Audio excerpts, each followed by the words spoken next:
नमस्कार।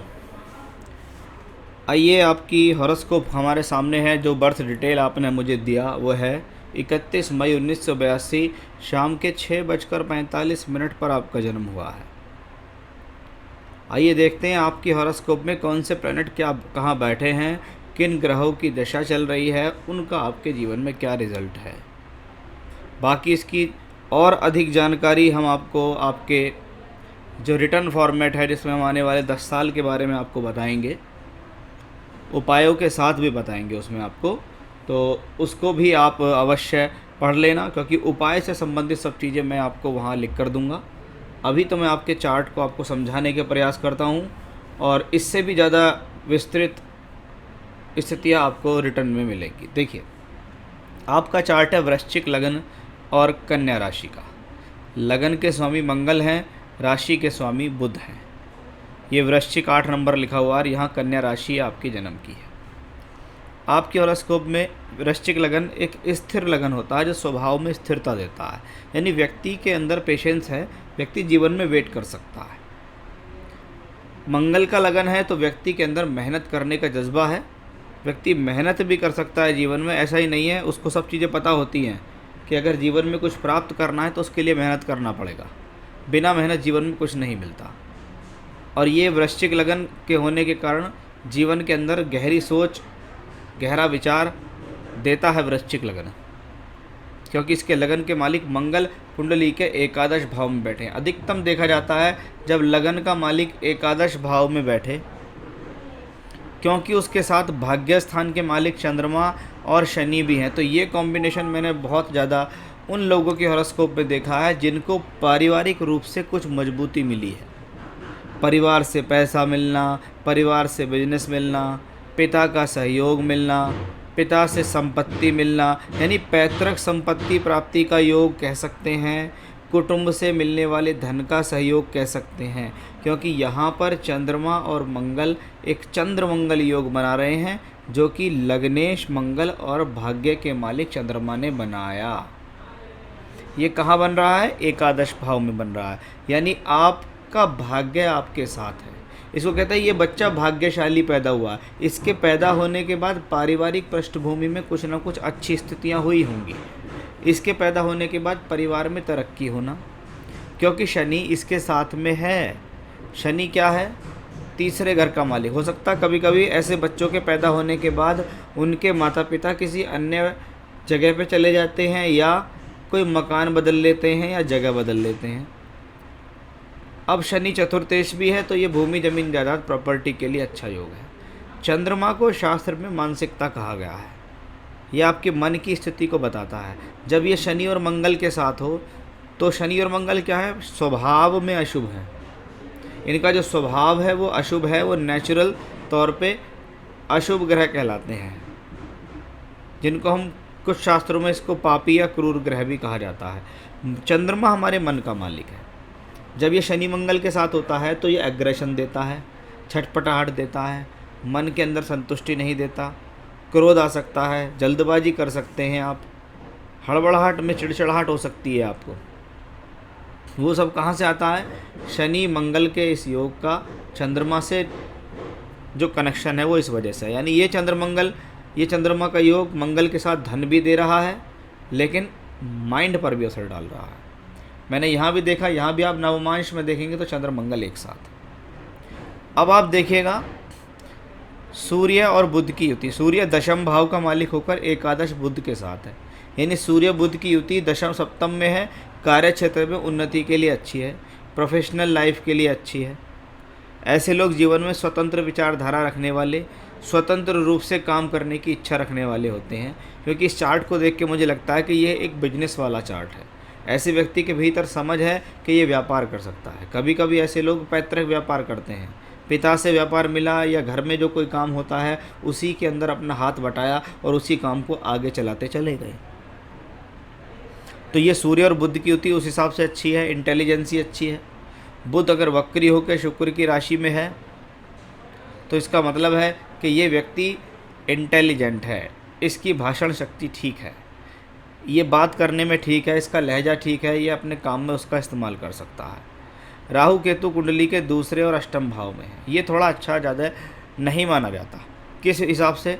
केतु अगर second house में होता है तो ये आँखों के रोग दे सकता है, एक्स्ट्रा स्पोकन करा सकता है, आपकी वाणी के अंदर कोई दोष दे सकता है, आपके मुख के अंदर कोई रोग, दांतों के रोग, नाक के, आँख के, त्वचा के, चेहरे के, बालों के, ऐसे रोग दे सकता है, एक्स्ट्रा स्पोकन करा सकता है। मतलब कभी कभी तो ऐसा कॉम्बिनेशन, अगर जैसे केतु यहाँ बैठे हैं, इसके ऊपर मंगल की दृष्टि भी है, तो व्यक्ति की वाणी थोड़ी उग्र हो जाती है।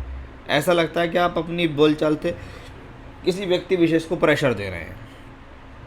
वहीं अष्टम का बुध राहु की राशि में और यहाँ है, तो ये विवाह में थोड़ा लेट कराता है और पति पत्नी के बीच में थोड़ा मिसअंडरस्टैंडिंग कराने के लिए देखा जाता है। मैंने नवमांश में ग्रहों का बल देखा, वहाँ पे शुक्र बुध का बहुत सुंदर राजयोग है। यहाँ भाग्येश और लग्नेश कर्मेश, ये शुक्र बुध का सुंदर राजयोग। शनि भी अपनी अच्छी स्थितियों में है, बृहस्पति भी अच्छे ही बैठे हैं। अब इस हॉरोस्कोप का जो मेन मोटिव है कि भी और प्लैनेट्स के बारे में क्या बात करें। ये कुंडली के वो ग्रह हैं जो मैंने आपको बताया कि वो कहाँ बैठे हैं, कैसे बैठे हैं। आपकी कुंडली में लगन मजबूत है, चंद्रमा भी ठीक ठाक स्थिति में बैठा है, यानी ये व्यक्ति मानसिक और शारीरिक रूप से बली है, अपने बल पे कुछ कर सकता है और जीवन में आगे बढ़ सकता है। अब सबसे ज़्यादा ज़रूरी चीज़ होती है कुंडली के अंदर महादशा, किस ग्रह की महादशा चल रही है, क्योंकि महादशा का मतलब है कि ये वह प्लैनेट होता है जो आपको जीवन में बांटता है। आपकी कुंडली में राजयोग हैं, धन योग हैं, अच्छे ग्रह हैं, लेकिन उन अच्छे ग्रहों का, धन योग, राजयोग का फल कब मिलेगा? वो फल मिलता है दशाओं में। आपको चल रही है बृहस्पति की महादशा। शास्त्र कहता है बृहस्पति कुंडली के अंदर धन का कारक ग्रह है। पैसा का लेन देन, धन को इकट्ठा करना, धन संचय करना, धन को रोकना, ये सब बृहस्पति के हाथ में है। बृहस्पति आपकी कुंडली में लगन से 12वें घर में गया है, अच्छा नहीं है। दूसरा, वक्री होकर शुक्र की शत्रु राशि में बैठा है, ये भी अच्छा नहीं है। और शुक्र इसको यहाँ से देख रहा है, ये भी अच्छा नहीं। यानी अकेला बृहस्पति वृश्चिक लगन के लिए 2 अच्छे घरों का मालिक है। यानी आप देखिएगा कि वृश्चिक लगन में बृहस्पति दूसरे घर का मालिक, दूसरा घर कुटुंब, धन, परिवार, वाणी, बोलचाल, पंचम भाव संतान। ऐसे समय में ये कॉम्बिनेशन कहता है संतान देरी से होती है, संतान के प्रति चिंताएं हो जाती हैं कुछ, या संतान का स्वास्थ्य खराब रहने का योग भी इस कॉम्बिनेशन से आता है। क्योंकि ये पंचम से भी अष्टम है और ये लगन से द्वादश है। ऐसे समय में व्यक्ति को अपने डिसीजंस पर बहुत ध्यान देना चाहिए, बहुत सोच समझ के निर्णय लेना चाहिए। व्यापार में पैसा फंसना, व्यापार के अंदर होने वाले नुकसान इस कॉम्बिनेशन से आते हैं, क्योंकि पंचम भाव बुद्धि का स्थान और बृहस्पति जैसा ग्रह जब द्वादश भाव में शत्रु की राशि में हो और शुक्र उसको देखे, तो पैसे के चक्कर में या धन के लिए प्रॉब्लम बढ़ाने का कॉम्बिनेशन है। किसी के पास आपका पैसा है, उसने पैसा नहीं दिया, उसके साथ विवाद हो सकता है, उसके साथ झगड़ा झंझट हो सकता है, उसके साथ कोर्ट कचहरी तक भी बात जा सकती है। जब बृहस्पति द्वादश भाव में हो, द्वादशे शुक्र से दृष्ट हो, तो व्यक्ति अपने काम को जन्म स्थान से दूर ले जाकर करने का लिए जाना जाता है। या तो वह ऐसा काम करता है जिसमें एक्सपोर्ट इंपोर्ट होता हो, अपने माल को दूसरे स्थान पर बेचता है, बाहर के लोगों से जाकर संपर्क बना के काम करता है। तो ये अकेला बृहस्पति सब चीज़ को दर्शाता है कि देखिए बृहस्पति की 16 साल की दशा आई है। इसके बारे में मैंने और डीप तौर पे आपको लिख कर भी दिया है कि बृहस्पति को समझो कि ये धन भाव का मालिक होकर यहाँ है, भैया धन को बचाओ। कुटुंब का मालिक होकर यहाँ केतु बैठा हुआ है कि आपके स्वभाव की वजह से परिवार के लोग आपसे रुष्ट ना हो जाएं। वहीं दूसरे घर का मालिक द्वादश में है, डिसीजंस का ध्यान रखो, पैसे को फेंको मत, पैसे को बहुत सुचारू रूप से चलाओ, कहाँ क्या लेना है, क्या इन्वेस्टमेंट करना है, क्योंकि 12वां घर खर्च का भाव है। ज़रूरत से ज़्यादा माल ले लिया, माल को लेकर रख लिया, पता लगा माल जैसा ही आपने जिस भाव से लिया वो माल सस्ता हो गया, तो क्या हुआ, लॉस हो गया आपको। आपने किसी की सलाह नहीं करी, यहीं से, क्योंकि डिसीजंस जीवन में बहुत ज़रूरी है। पंचम भाव आपके निर्णयों का भाव है। वहीं दशमांश कुंडली में मैंने बृहस्पति को तीसरे घर में देखा, जो फिर से इंडिकेशंस दिखाता है कि ये व्यक्ति अपने काम को लेकर टूर, ट्रैवलिंग्स, यात्राएं, दूर स्थान से जुड़ना, एक्सपोर्ट इंपोर्ट आदि करेगा। अभी क्या है, नवंबर 2020 से मई 2023 तक आपको शनि की अंतर्दशा भी चल रही है।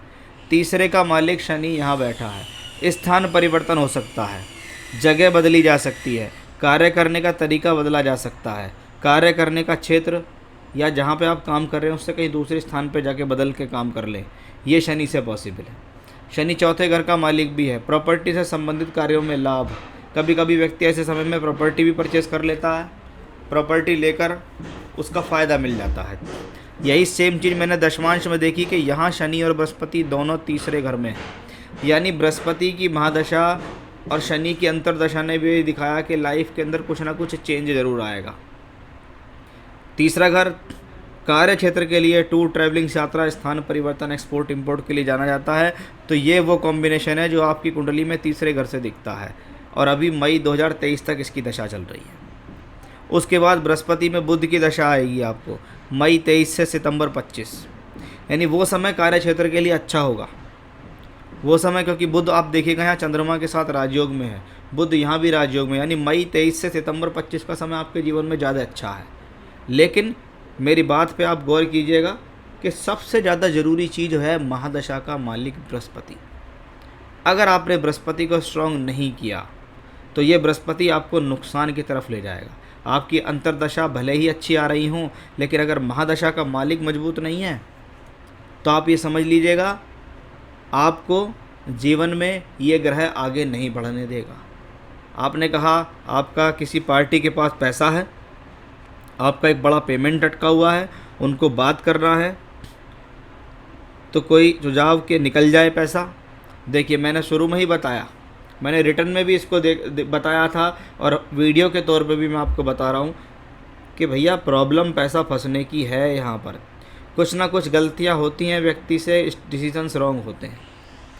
अभी क्या है, दशा आपको बृहस्पति में शनि चल रही है और आपका पैसा फंस गया, उसके लिए आप उन लोगों से बात करते हैं। अभी चल रही है दशा गुरु, शनि, शुक्र 17 मार्च 2022 तक। तो 17 मार्च 22 तक, और आज तारीख है 9 तारीख। शुक्र कहाँ है? कुंडली के छठे घर में। पैसे निकालने के लिए दबाव ना डालें, पैसे निकालने के लिए एग्रेशन ना करें, झगड़ा झंझट ना हो जाए, बात विवाद में ना बदल जाए। पैसा आपका मिल जाएगा, बिल्कुल घबराने की आपको ज़रूरत नहीं है। पेशेंस रखें। जो उपाय मैंने आपको उसमें दिए हैं उन उपायों को अपनी लाइफ में ऐड करना पड़ेगा, क्योंकि पैसा तो निकल जाएगा आपका। पैसे निकलने की तो दशा है, क्योंकि अभी बृहस्पति राशि परिवर्तन करेंगे। 13 अप्रैल 2022 से बृहस्पति का राशि परिवर्तन होगा और बृहस्पति मीन राशि के अंदर आ जाएंगे। ये लगन से पंचम और चंद्रमा से सप्तम भाव में बृहस्पति का स्व राशि में गोचर होगा, यानी तब से आपके जीवन में पैसे को लेकर कुछ फ्लो अच्छा हो जाएगा।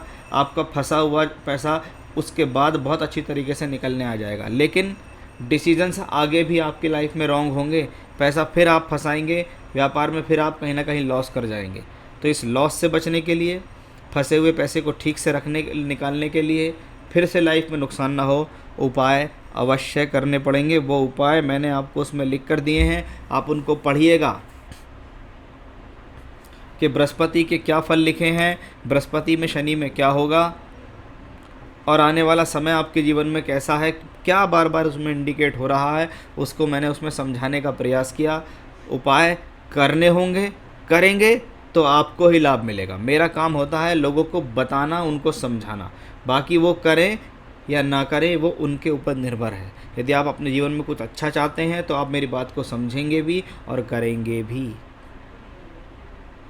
तो ये था आपकी हॉरोस्कोप का एनालिसिस। बाकी और डीप के लिए, विस्तृत जानकारी के लिए आप मेरे द्वारा लिखे गए जो शब्द हैं उनको बहुत गौर से पढ़िएगा और एक नहीं 2-2 3-3 बार पढ़िएगा तो आपको बहुत सारी चीज़ों की जानकारी अवश्य मिल जाएगी। नमस्कार।